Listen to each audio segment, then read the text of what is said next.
Chapitre 33. Qui sont mes frères?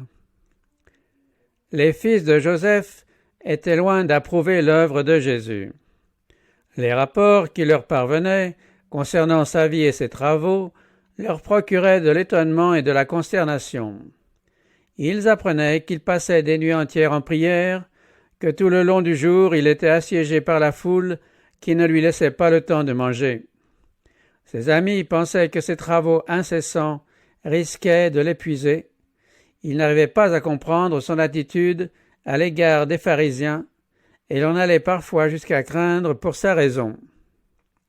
Ces choses parvinrent aux oreilles de ses frères, ainsi que l'accusation portée contre lui par les pharisiens, selon laquelle il chassait les démons par la puissance de Satan.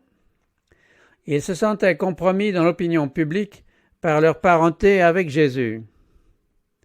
Ils savaient que ses paroles et ses œuvres créaient une vive agitation. Ses propos audacieux jetaient l'alarme dans leurs esprits. Ils étaient indignés parce qu'il osait dénoncer les scribes et les pharisiens. Ils décidèrent de mettre un terme à son activité, soit par la douceur, soit par la force. Et ils persuadèrent Marie de se joindre à eux. Ils s'imaginaient que l'amour qu'il portait à sa mère le rendrait plus prudent à l'avenir.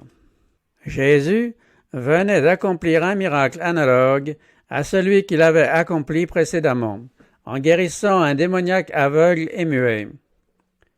Les pharisiens avaient renouvelé leur accusation, c'est par le prince des démons qu'il chasse les démons.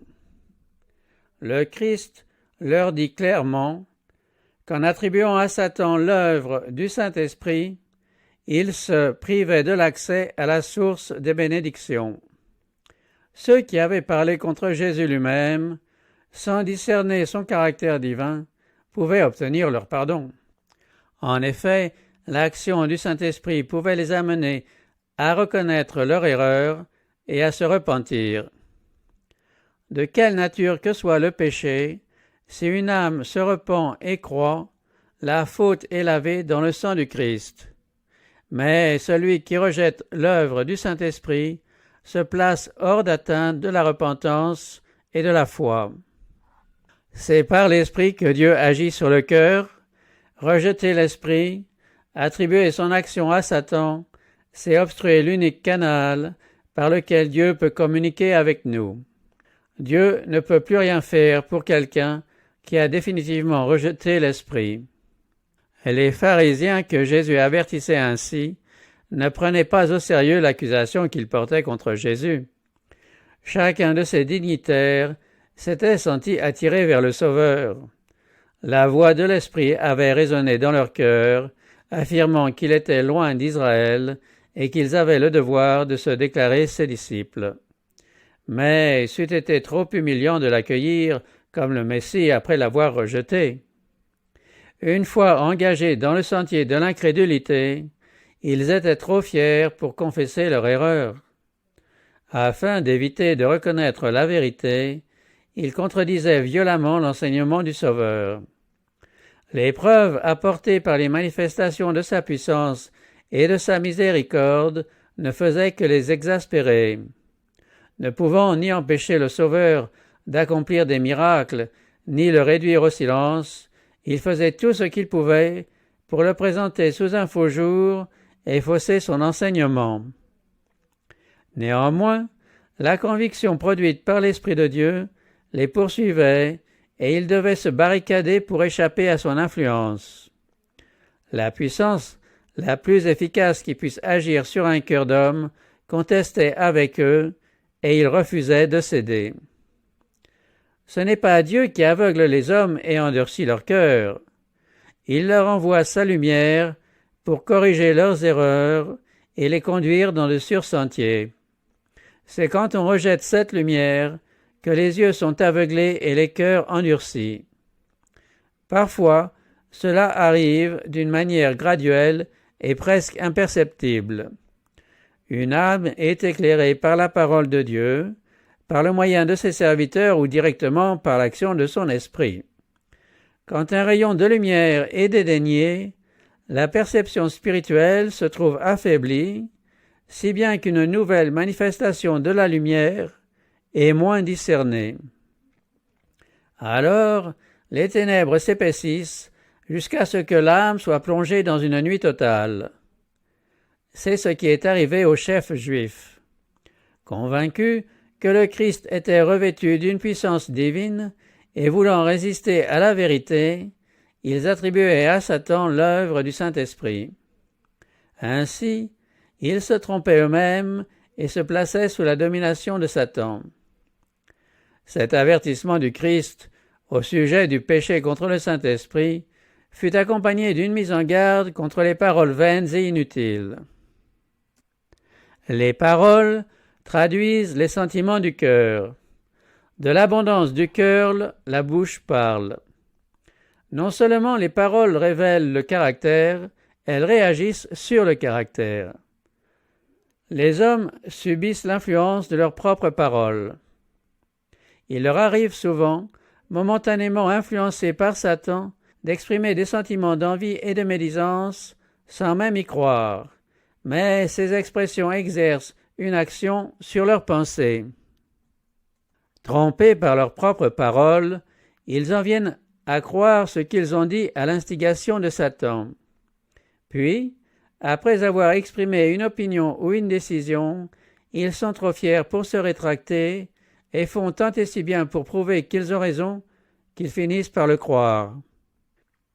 Il y a danger à exprimer un doute, à mettre en question ou à juger défavorablement la lumière divine. Des habitudes de médisance négligentes et irrespectueuses réagissent sur le caractère et favorisent l'irrévérence et l'incrédulité. En cultivant ces habitudes, sans se rendre compte du danger, plus d'un homme a fini par critiquer et rejeter l'œuvre du Saint-Esprit. Jésus a dit « Au jour du jugement, les hommes rendront compte de toute parole vaine qu'ils auront proférée. Car par tes paroles tu seras justifié, et par tes paroles tu seras condamné. » Ensuite, il adressa un avertissement à ceux qui, influencés par ses paroles, l'avaient écouté avec plaisir, mais avaient négligé de s'abandonner entièrement au Saint-Esprit pour lui permettre d'habiter en eux. Une âme peut être détruite non seulement par la résistance, mais aussi par la négligence. Lorsque l'esprit impur est sorti de l'homme, dit Jésus, il traverse des lieux arides, cherche du repos et n'en trouve pas. Alors il dit, « Je retournerai dans ma maison d'où je suis sorti. » Et quand il arrive, il la trouve inoccupée, balayée et ornée. Il s'en va et prend avec lui 7 autres esprits plus mauvais que lui. Ils entrent dans la maison, s'établissent là. Il y en avait beaucoup, au jour du Christ, tout comme aujourd'hui, qui à un moment donné paraissaient délivrés du pouvoir de Satan. La grâce de Dieu les avait affranchis de la domination des mauvais esprits. Ils se réjouissaient dans l'amour de Dieu, mais, semblables aux auditeurs du terrain pierreux de la parabole, ils ne sont pas demeurés dans son amour. Ils ne se sont pas abandonnés à l'influence de Dieu, jour après jour, pour permettre au Christ d'habiter dans leur cœur. Aussi, quand le mauvais esprit revint avec 7 autres esprits plus mauvais que lui, ils se sont trouvés sous l'entière domination du mal. Quand une âme fait au Christ une reddition totale, une puissance nouvelle s'empare du nouveau cœur. Il se fait alors un changement que l'homme ne saurait accomplir par lui-même. Il s'agit d'une œuvre surnaturelle qui introduit dans la nature humaine un élément surnaturel. L'âme qui s'abandonne au Christ devient sa forteresse, qu'il occupe dans un monde en révolte et où il ne tolère aucune autorité rivale. Une âme ainsi gardée par des agents célestes est imprenable aux assauts de Satan. À moins que nous nous livrions au pouvoir du Christ, le malin dominera sur nous. Il faut nécessairement que nous soyons dominés par l'un ou l'autre des 2 grands pouvoirs qui se disputent la suprématie dans le monde. Pour passer sous la domination du royaume des ténèbres, il n'est pas indispensable que nous ayons décidé de la subir, il suffit de négliger de s'allier au royaume de la lumière. Si nous n'accordons pas notre coopération aux agents célestes, Satan prendra possession de nos cœurs et y fera son habitation. Notre seule défense contre le mal consiste à faire régner le Christ dans nos cœurs en ayant foi en sa justice. À moins d'être unis à Dieu d'une manière vitale, nous ne sommes pas capables de résister aux effets pernicieux de l'égoïsme, de l'indulgence pour soi-même et de la tentation. On peut renoncer à quelques mauvaises habitudes et se séparer momentanément de Satan. On sera finalement vaincu si l'on néglige d'entretenir une communion vivante avec Dieu en se soumettant à lui à chaque instant. Sans une connaissance personnelle du Christ et une communion ininterrompue, nous sommes à la merci de l'ennemi et nous finirons par lui obéir. La dernière condition de cet homme devient pire que la première. Il en sera de même, dit Jésus, pour cette génération mauvaise. Personne n'est plus endurci que celui qui a fait peu de cas de l'appel de la miséricorde et méprisé l'esprit de grâce. Sous sa forme la plus ordinaire, le péché contre le Saint-Esprit pousse les hommes à négliger avec persistance l'invitation céleste au repentir. Chaque pas qui nous éloigne du Christ nous éloigne du salut et nous prépare à commettre le péché contre le Saint-Esprit. En rejetant le Christ, le peuple juif a commis le péché impardonnable. Nous risquons de commettre la même erreur si nous refusons l'invitation de la miséricorde. Nous injurions le prince de la vie, nous le couvrons d'opprobre aux yeux de ceux de la synagogue de Satan et de tout l'univers, si nous refusons d'écouter les messagers qu'il nous envoie, préférant écouter les agents de Satan qui veulent détourner les âmes du Christ. Aucun espoir de pardon pour qui agit ainsi. On finit par n'éprouver aucun désir de réconciliation avec Dieu. Jésus continuait à enseigner la foule quand ses disciples lui firent savoir que sa mère et ses frères étaient dehors, désireux de le voir. Sachant ce qui était dans leur cœur, Jésus répondit à celui qui le lui disait « Qui est ma mère et qui sont mes frères ?» Puis il étendit la main sur ses disciples et dit « Voici ma mère et mes frères. » En effet, quiconque fait la volonté de mon Père qui est dans les cieux, celui-là est mon frère et ma sœur et ma mère. Tous ceux qui reçoivent le Christ par la foi sont unis à lui par un lien plus étroit que celui de la parenté physique. Ils deviennent un avec lui comme il était un avec le Père. En tant que croyante obéissant à sa parole, sa mère était plus étroitement unie à lui et d'une manière plus salutaire que par sa parenté naturelle. Ses frères ne profiteraient aucunement de leur relation de parenté avec lui, aussi longtemps qu'ils ne l'accepteraient pas comme leur sauveur personnel. Quel soutien le Christ n'eût-il pas trouvé chez ses parents terrestres s'ils avaient reconnu son origine céleste et lui avaient accordé leur collaboration dans l'accomplissement de l'œuvre de Dieu. Leur incrédulité jeta une ombre sur les premières années de Jésus. C'était une portion de la coupe de douleur qu'il devait vider pour nous. L'inimitié allumée dans le cœur humain contre l'Évangile était cruellement ressentie par le Fils de Dieu, surtout quand elle se manifestait dans son foyer, car son cœur à lui était plein de bonté et d'amour, et il appréciait les bons rapports au sein de la famille. Ses frères lui demandaient de faire quelques concessions à leurs idées, ce qui eût été incompatible avec sa mission divine. Il jugeait qu'il avait besoin de leurs conseils. Considérant les choses d'un point de vue purement humain, il pensait qu'il aurait dû n'enseigner que ce qui plaisait aux scribes et aux pharisiens, évitant ainsi de désagréables controverses. Ils estimaient qu'il était hors de sens en revendiquant une autorité divine et en s'établissant en qualité de censeur au-dessus des rabbins. Ils savaient que les pharisiens cherchaient des occasions de l'accuser, et il leur semblait qu'il leur fournissait ces occasions. Leur étroitesse les empêchait de comprendre la mission dont il était chargé et de sympathiser avec lui dans ses épreuves. Leurs paroles désobligeantes prouvaient qu'ils ne reconnaissaient pas son véritable caractère et ne voyaient pas l'élément divin qui se mêlait chez lui à l'élément humain. Ils le voyaient souvent profondément affligé.